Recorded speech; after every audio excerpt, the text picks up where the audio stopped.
Hello students, मैं सक्षम वत्स आपका फिजिक्स टीचर, आप सभी का स्वागत है। और आज हम अपने फिजिक्स के 11th क्लास के लेक्चर को थोड़ा सा आगे बढ़ाएंगे, डायमेंशनल एनालिसिस को। पिछले लेक्चर में हमने डायमेंशन का बेसिक पार्ट पढ़ा था, है ना। उसमें डायमेंशंस क्या होते हैं, फिजिकल क्वांटिटीज़ के डायमेंशन फॉर्मूले कैसे निकाले जाते हैं। होपफुली आपने डायमेंशन फॉर्मूले लर्न कर लिए होंगे, क्योंकि बेटा देखो, अगर आपने डायमेंशन फॉर्मूले लर्न नहीं किए हैं तो ये लेक्चर करवाने के बाद भी आप डायमेंशन के न्यूमेरिकल नहीं कर पाओगे। डायमेंशन के न्यूमेरिकल करने हैं तो डायमेंशंस याद होने चाहिए। तो सबसे पहला काम है डायमेंशन को याद करना। अब इसमें हम आगे बढ़ते हैं। तो आज हम पढ़ेंगे different types of quantities on the basis of dimensions. तो डायमेंशंस के बेस पे हम क्वांटिटीज़ को कुछ कैटेगरीज में डिफाइन किया है। ये 4 कैटेगरीज हैं। जैसे सबसे पहली है डायमेंशनल वेरिएबल, फिर है डायमेंशनलेस वेरिएबल, फिर है डायमेंशनल कांस्टेंट और डायमेंशनलेस कांस्टेंट। तो पहला है डायमेंशनल वेरिएबल। देखो जैसे कि नाम से क्लियर है, वेरिएबल, वेरिएबल यानी जिसकी वैल्यू चेंज हो सकती है वो वेरिएबल होगा, और जिसकी वैल्यू चेंज नहीं होती, फिक्स है, वो क्या होगा, कांस्टेंट होगा। जैसे पाई की वैल्यू 22/7 है तो 22/7 ही रहेगी, वो कांस्टेंट है। बट मैंने लिख दिया x इज इक्वल्स टू या length is equals to 5 centimetre, या एक लिखूँ l is equals to 5 centimetre, एक लिखूँ l is equals to x centimetre. तो यहाँ l is equal to 5 centimetre मतलब फिक्स है, l is equal to x centimetre यानी कि ये फिक्स नहीं है, x की कुछ भी वैल्यू हो सकती है। तो ये वेरिएबल हो गया और ये कांस्टेंट हो गया। तो हम पढ़ते हैं डायमेंशनल वेरिएबल, यानी कि ऐसे वेरिएबल जिनका डायमेंशन फॉर्मूला होता है, यानी कि वेरिएबल विद डायमेंशंस, यानी वेरिएबल भी हैं और इनका डायमेंशन फॉर्मूला भी होता है। एग्जांपल जैसे हमने पीछे भी किया था इसके अंदर, जैसे force, area, speed, work etcetera, ये जितने भी हमने डायमेंशन फॉर्मूले निकाले थे वो क्या आएंगे, वेरिएबल विद डायमेंशन, इनके डायमेंशनल वेरिएबल। नेक्स्ट है डायमेंशनलेस वेरिएबल, यानी those variables which do not have any dimension, यानी कि वो वेरिएबल तो हैं, वैल्यूज तो चेंज हो सकती है उनकी, बट उनका कोई डायमेंशन फॉर्मूला नहीं होता है। इसका एग्जांपल क्या होगा, तो एग्जांपल है जैसे कोई भी एंगल, एंगल को हम रेडियन में मापते हैं, डिग्री में मापते हैं, तो एंगल का कभी भी कोई डायमेंशन फॉर्मूला नहीं होता है। इसी तरह क्वांटिटी होती है स्ट्रेन, आगे पढ़ोगे इसको भी। स्ट्रेन ये भी एक ऐसा वेरिएबल है जिसका कोई डायमेंशन फॉर्मूला नहीं होता है। ऐसे ही स्पेसिफिक ग्रेविटी ऑफ वाटर, उसका भी कोई डायमेंशन फॉर्मूला नहीं होता है। तो ऐसे वेरिएबल जिनका डायमेंशन फॉर्मूला नहीं होता है वो डायमेंशनलेस वेरिएबल। डायमेंशनल कांस्टेंट, यानी कि हैं तो कांस्टेंट बट उनका डायमेंशन फॉर्मूला होगा।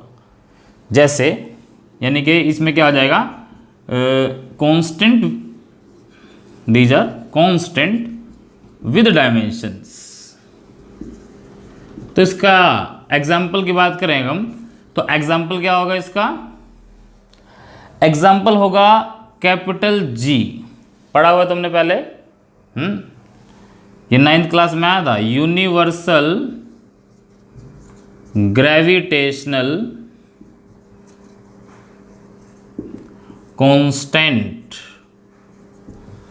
इसका डायमेंशन फॉर्मूला होता है। ऐसे ही 11th क्लास में और पढ़ोगे आप, H होता है प्लैंक्स कांस्टेंट। तो ये दोनों कांस्टेंट है, इनकी वैल्यू तो फिक्स है बट इनका भी डायमेंशन फॉर्मूला होता है। बट हमारे पास कुछ कांस्टेंट ऐसे भी हैं जिनकी वैल्यू तो यानी कि फिक्स तो है बट उनका डायमेंशन फॉर्मूला नहीं होता।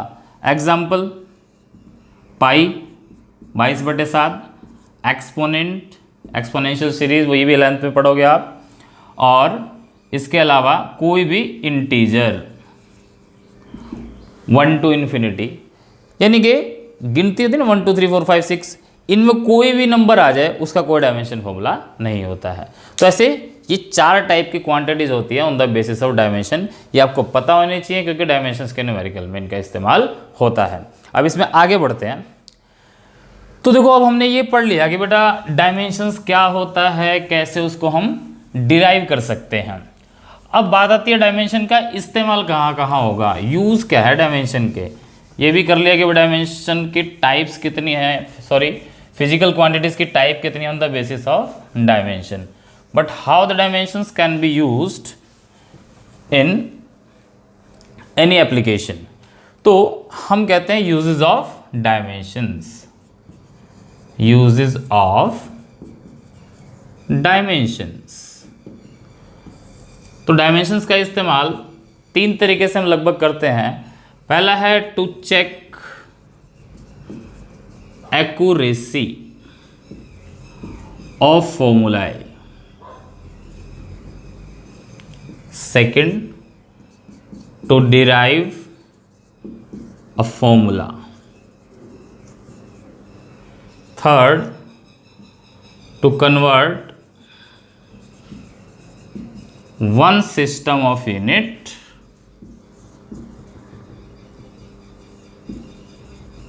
into another। तो ये 3 एप्लीकेशन है डायमेंशंस की। 1 बाय 1 करके हम आगे बढ़ते हैं। तो सबसे पहले नंबर किसका आएगा? To check accuracy of the formula, यानी कि फर्स्ट है to check accuracy of the formula, यानी कि हमारे पास एक फॉर्मूला गिवन होगा और हमने ये चेक करना है कि वो फॉर्मूला करेक्ट है या नहीं है। तो कैसे कर पाएंगे? जैसे मैं प्रीवियस एग्जांपल्स की बात करूं तो आपने एक फॉर्मूला पढ़ा होगा कभी, force is equals to mass into acceleration. अब एक फॉर्मूला बन गया, अब हमने डायमेंशन से चेक करना है कि ये फॉर्मूला करेक्ट है या नहीं है। हमें तो पता है ये करेक्ट है, बट डायमेंशनली भी प्रूव करके दिखाना है कि करेक्ट है या नहीं है। तो कैसे करेंगे? तो इसको करने के लिए आपको एक प्रिंसिपल इस्तेमाल करना पड़ेगा। उस प्रिंसिपल का नाम है प्रिंसिपल ऑफ होमोजेनिटी। तो प्रिंसिपल ऑफ होमोजेनिटी क्या कहता है? बड़ा सिंपल है। ये कहता है कि अगर आपके पास 2 डायमेंशन फॉर्मूले हैं इस तरह से, m की पावर a, l की पावर b, t की power c equals to m की पावर x, l की पावर y एंड t की पावर z। अगर आपके पास इस तरह से कोई इक्वेशन दी हुई है और ये कह रहा है कि लेफ्ट साइड और राइट साइड, लेफ्ट साइड और right sides they are dimensionally equal, तो इनकी जो पावर भी होगी वो भी क्या होगी? सेम होगी। यानी कि a किसके इक्वल आ जाएगा? x के, b किसके इक्वल आ जाएगा? y के, और c किसके इक्वल आ जाएगा? z के। इसको बोलते हैं प्रिंसिपल ऑफ होमोजेनिटी। और प्रिंसिपल ऑफ होमोजेनिटी यहाँ पहले एप्लीकेशन में भी इस्तेमाल होगा और दूसरी एप्लीकेशन में भी इस्तेमाल होगा इसका। यानी कि से बेस्ड अगर लेफ्ट साइड और राइट साइड हमारी इक्वल आ जाती है, यानी कि यहाँ पर अगर लेफ्ट साइड में जो क्वांटिटी दे रखी है उसका डायमेंशन फॉर्मूला और राइट साइड में जो डायमेंशनल क्वांटिटी दे रखी है उसका डायमेंशन फॉर्मूला अगर बराबर आता है तो हम कहेंगे कि वो फॉर्मूला करेक्ट है, और नहीं आता है तो हम कहेंगे फॉर्मूला इज इनकरेक्ट। ठीक है।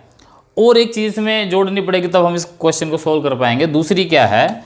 दूसरी है कि पॉइंट याद रखना है, ओनली दोज क्वांटिटीज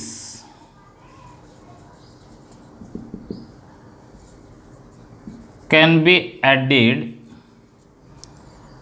और subtracted which have same dimensional formula।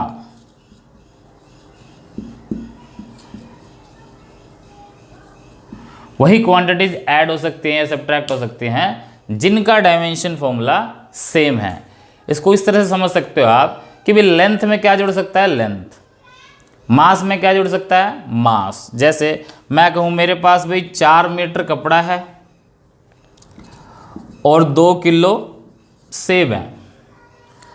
4 metre कपड़ा है, 2 किलो सेब है, तो क्या मैं ये जोड़ सकता हूँ 4 जमा 2 6 कर दूँ और कह दूँ 6 किलो सेब हो गए? ये नहीं हो सकता। लेंथ अलग है, मास अलग है, जुड़ ही नहीं सकते। यानी वही चीज़ें जुड़ सकती हैं जिनका डायमेंशन फॉर्मूला सेम है। यानी कि अगर मैं कहूँ L + L तो इसका आंसर क्या आएगा? L। 2L नहीं आएगा। L - L करूं तो भी कितना आएगा? L ही आएगा। यानी कि लेंथ में जोड़ दो, ये L चाहे मैं 4 बार लिखता ना तो भी L आता, ऐसे मैं कितनी बार माइनस कर दूँ तो भी L ही आएगा। कैसे, जैसे मैं कहूँ भाई 4 metre minus 2 metre equal to 2 metre. अब 4 मीटर लेंथ है, इसका dimension formula L, 2 metre length है, इसका डायमेंशन फॉर्मूला भी L, और ये 2 मीटर लेंथ है, इसका डायमेंशन फॉर्मूला भी L। तो ये तो क्वांटिटीज़ हैं, ये तो उसकी न्यूमेरिकल वैल्यू है, बट डायमेंशन फॉर्मूला तो क्या रहेगा भाई, इसलिए L को कितनी बार भी जोड़ दो L ही आएगा। ऐसा करना क्या था भाई, LT plus LT plus LT कितनी बार आया, 3 बार, एक ही बार लिखेंगे इसको क्योंकि जुड़कर एक ही बार आना है। और मैं कहता LT प्लस MT, जुड़कर क्या आएगा, तो कुछ नहीं आएगा क्योंकि ये जुड़ ही नहीं सकता। यानी कि वही चीज़ें जुड़ सकती हैं जिनका डायमेंशन फॉर्मूला सेम होता है। अगर मैं ऐसे लिख देता हूं x plus y is equals to z, तो x और y इसका मतलब जुड़ रहे हैं तो इसका मतलब क्या है, इसका और इसका डायमेंशन फॉर्मूला बराबर है। और क्योंकि जुड़कर z के बराबर आ रहा है तो z का, y का, x का, तीनों का डायमेंशन फॉर्मूला इक्वल है, दे आर डायमेंशनली इक्वल। ये 2 बेसिक टर्म याद रखोगे आप, तो इसके बेस पे जो आज पहला हम पार्ट करने वाले हैं to check accuracy of formula, ये आप कर पाएंगे। ठीक है, तो वीडियो को यहाँ पॉज करके आप इसको नोट कर सकते हैं, तभी आगे बढ़ेंगे। आप पॉज कर लीजिए, इसको नोट कर लीजिए। अब इसको हम आगे बढ़ाते हैं। तो न्यूमेरिकल किस तरह से आएंगे, देखो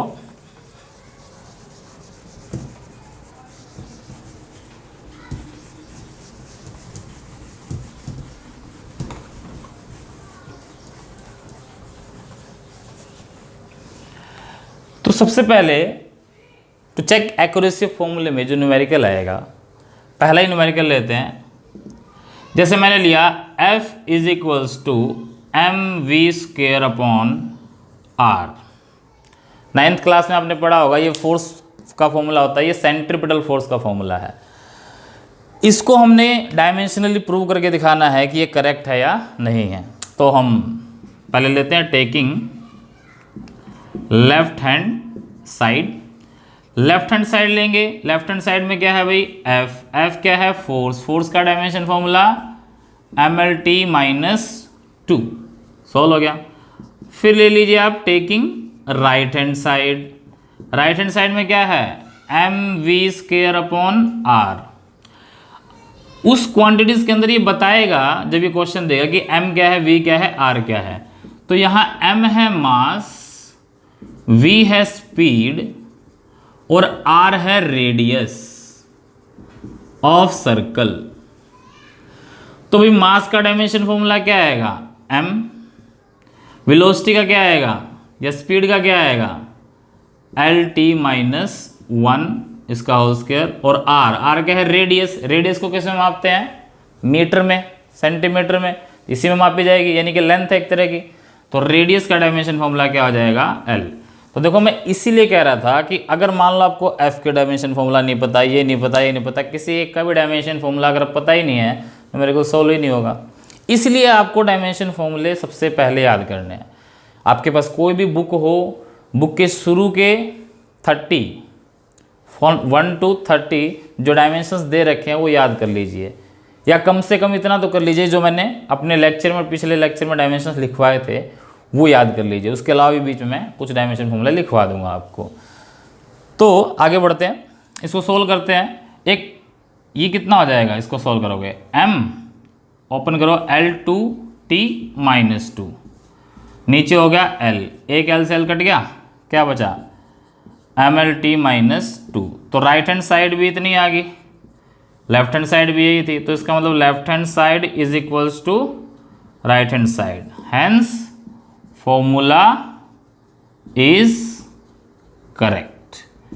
जरूरी नहीं हर बार ये करेक्ट ही आएगा, अगर मान लो इक्वल नहीं आता तो हम लिख सकते हैं फॉर्मूला इज इनकरेक्ट। ऐसा नहीं सोचना कि हमने प्रूव ही करना कि अभी ये जो फॉर्मूला है ये बराबर है। ठीक है, तो ये एक टाइप हो गई। ठीक है, इसको पॉज करके आप इसको नोट कर सकते हैं। सेकंड एग्जांपल उठाते हैं। ये एक क्वेश्चन था फॉर्मूले की एक्यूरेसी चेक करने के लिए। अब दूसरा फॉर्मूला उठाते हैं। तो दूसरे फॉर्मूले में हमारे पास है v is equals to u plus 80। अब ये भी आपने 9th क्लास से पढ़ा हुआ है, याद करो। इक्वेशन ऑफ मोशन 3 पढ़े थे, v equal to u plus a t, s is equal to u t plus half a t square, v square minus u square equal to 2as। तो इनमें से तीनों के ही प्रूफ हम कर सकते हैं। इनमें से एक मैंने एग्जाम्पल ये उठाया है, v equal to u plus a t. इसमें v क्या है? फाइनल वेलोसिटी, u क्या है? इनिशियल वेलोसिटी, a है एक्सेलरेशन और t है टाइम। तो सबसे पहले वही taking left hand side, left hand side में क्या है? v, वेलोसिटी का डायमेंशन फॉर्मूला क्या आएगा? lt minus 1। Right hand side ले लो, taking right hand side, right hand side में क्या है? u plus a T. अब देखो फाइनल वेलोसिटी हो या इनिशियल वेलोसिटी हो, है तो वेलोसिटी, तो डायमेंशन फॉर्मूला वही रहेगा। तो u का डायमेंशन फॉर्मूला क्या आएगा? जो वेलोसिटी का था, lt माइनस 1। एक्सेलरेशन का कितना होता था बच्चों? lt minus 2। और टाइम का कितना होगा? t। तो कितना हो जाएगा ये? lt minus 1 plus l। अब देखो t माइनस 2 और t प्लस 1 हमने पढ़ा, ये माइनस 2 इंटू प्लस 1। जब बेस सेम हो तो पावर ऐड हो जाती है, तो माइनस 2 प्लस 1 कर दो, कितना आएगा? lt माइनस 2 में 1 जोड़ा माइनस 1। तो lt माइनस 1, lt माइनस 1 दो बार आ गया। कितनी बार लिखेंगे? एक बार, क्योंकि जिनका डायमेंशन फॉर्मूला सेम वो ऐड हो जाते हैं और वही आएगा। तो राइट हैंड साइड में ये आ गया हमारे पास, लेफ्ट साइड में ये, राइट साइड में ये बिल्कुल इक्वल है। तो हम कह सकते हैं left hand side is equals to right hand side and hence formula is correct. तो इसको भी आप पॉज करके और यहां से नोट कर सकते हो। होपफुली बड़ा इजी क्वेश्चन था ये भी, और आसान से समझ में आ भी गया होगा आपको। एक थर्ड और लास्ट एग्जांपल लेते हैं इस टाइप का, बाकी फिर आप खुद ट्राई करेंगे। तो एक एग्जांपल और है, इसका एक्यूरेसी चेक करना है। तो एक्यूरेसी चेक ऐसे ही होनी है हर एक फॉर्मूले की, चाहे वो कोई भी फॉर्मूला दे रखा हो, बट आप कर तभी पाओगे जब उस फॉर्मूले के अंदर जो फिजिकल क्वांटिटीज गिवन है उनके डायमेंशन फॉर्मूले आपको याद हों, आते हों। तो एक थर्ड क्वेश्चन लेते हैं हम इसमें, F is equals to G m1 m2 upon r cube. देखो ये फॉर्मूला थोड़ा सा याद करो। तो एक फॉर्मूला होता था F is equals to G m1 m2 by r square. Newton's law of gravitation 9th class में पढ़ाया आपने। तो वही है ये, बट मैंने देखो इसमें थोड़ा चेंज कर दिया, आर स्क्वायर की जगह आर क्यूब ले लिया। इसका मतलब ये फॉर्मूला इनकरेक्ट हो गया, तो इनकरेक्ट भी आना चाहिए। चेक करते हैं। तो इसमें F क्या है? फोर्स है, G है यूनिवर्सल ग्रेविटेशनल कांस्टेंट, अभी जो मैंने पीछे लिखवाया था आपको। इसका डायमेंशन फॉर्मूला होता है m-1 L3t-2। ये आपको याद रखना है अभी, ठीक है। कहाँ से आए? तो इस फॉर्मूले से ही डिराइव्ड है, तभी सोल्व हो पाएगा। तो सोल्व करते हैं इसको। लेफ्ट हैंड साइड लेंगे, तो लेफ्ट हैंड साइड में क्या है? फोर्स, फोर्स का डायमेंशन फॉर्मूला mlt-2। क्लियर हो गया? ठीक है, तो फोर्स आ गया mlt-2। राइट हैंड साइड लेते हैं। राइट हैंड साइड में लोगे तो आएगा g m1 m2 upon r cube. अब g का डायमेंशन फॉर्मूला क्या आएगा? m-1 L3t-2।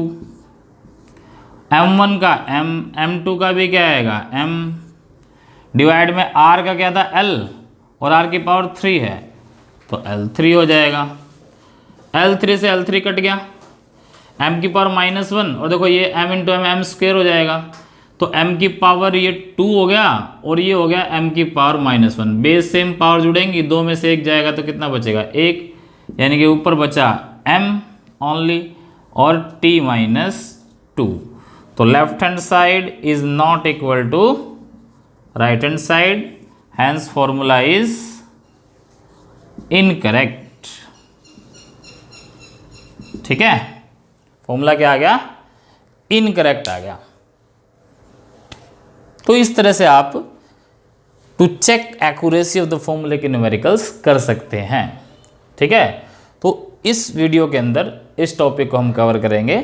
ठीक है, इसको आप पॉज करके आप नोट कर लीजिए और इसके जितने भी न्यूमेरिकल्स हैं वो बुक से आप ट्राई कीजिए। इसी का एक पार्ट और छोटा सा है, वो हम नेक्स्ट वीडियो के अंदर इसको लेंगे।